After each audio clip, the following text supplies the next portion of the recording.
Sa Mamasapano, Maguindanao del Sur, patay ang dalawang magsasaka na nakasakay ng motorsiklo matapos pagbabarilin ng hindi pa nakikilalang sospek. Ang blotter sa report. Kinilala mga biktima na sina alias Gohan at alias Lalang, kapwa lalaki, nasa hustong gulang, residente ng sitio Dacumoya.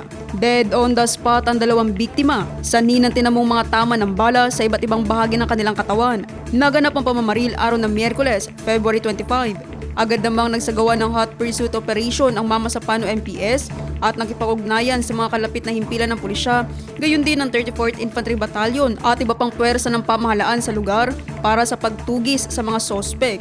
Patuloy ang isinasagawang investigasyon ng mga otoridad upang matukoy ang pagkakakilanlan at motibo sa krimen.